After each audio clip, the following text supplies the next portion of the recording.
Dalam 12 tahun terakhir semenjak bisnis digital mulai bergerak naik, kita menyaksikan bahwa di dunia banyak sekali bisnis yang menjadi digital, menjadi light asset, dan bisnis digital itu menyelesaikan banyak masalah masyarakat dengan biaya murah. Sekarang, bisnis digital di dunia tumbuh dengan kecepatan penuh. Di Indonesia dalam 12 tahun ini sudah bisa memiliki 5 unicorn company atau perusahaan dengan valuasi di atas 1 billion US dollar atau sekitar 15 triliunan rupiah. Semenjak pandemi, maka bisnis digital meningkat tajam kebutuhannya. Di mana dalam 2 tahun terakhir di Tiongkok per minggu tumbuh 1 unicorn. Di Singapura 1 bulan tumbuh 1 unicorn. Begitu juga di India, 1 dalam setiap 2 bulan ada perusahaan unicorn bertumbuh baru di India. Sementara di Indonesia dalam 2 tahun ini belum lahir lagi unicorn baru. Entahlah 2 tahun ke depan. Kayaknya nggak ada juga tuh. Maklum, tidak ada yang mendukung, juga tidak ada roadmap niatan pejabat negara membangun bisnis digital anak bangsa di tanah air dengan dukungan kemudahan-kemudahan. Yang ada hanya pendiaman. Ini faktanya. Kalau dilihat dari sisi bisnis, bagaimana kita melihat hal ini? Apakah orang Indonesia itu tidak kreatif yang bisa membuat masalah besar diselesaikan dengan teknologi digital? Atau regulasi pemerintah yang memang terlalu fokus di politik dan terlalu memikirkan pencitraan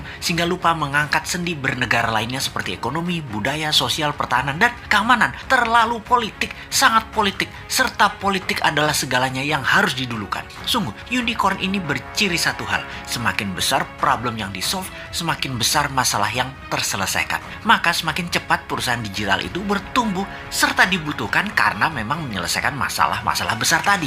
Apakah di Indonesia sudah tidak ada problem besar lagi? Apakah sudah banyak solusi yang dibuat? Atau malah kebijakan mengebiri banyak gerakan kreatif masyarakat? Contoh, data di lapangan ada puluhan ribu pendaftar minta sertifikasi BPOM yang sudah tahunan gak keluar.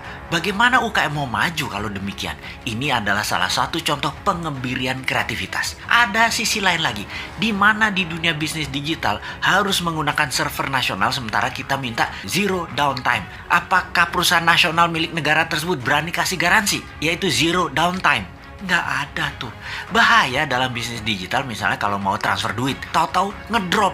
Namun server dan sarana internetnya nggak berani kasih jaminan atau ganti rugi. Berat lah. Nah, itulah susahnya berbisnis dengan negara yang berbisnis, yaitu BUMN. Sementara server dan fasilitas dari luar negeri sudah lebih murah plus garansi zero downtime. Kalau lama mereka bayar penalti, tetapi nggak boleh dipakai. Kalau bisnis digital buat browsing-browsing sih aman. Yang paling ditakuti adalah pada saat upload data. Ini nggak boleh ada downtime. Jadi, wahai generasi new mind, harusnya kita mengatakan lupakan mimpi jadi Mark Zuckerberg, lupakan mimpi jadi Jack Ma-nya di Indonesia, karena perusahaan Anda sulit jadi unicorn dalam waktu yang cepat. Apakah kalau mau kaya cepat di negeri politik ini emangnya harus breaking law, merusak aturan bisnis yang ada gitu ya? Kita jadi nggak bisa alim-alim amat kalau kayak gitu. Harus super kreatif mengalahkan kekakuan old mind regulator yang cari selamat di dalam menjabat, bukan malah untuk mempermudah masyarakat berusaha. Duh, lamanya 2024.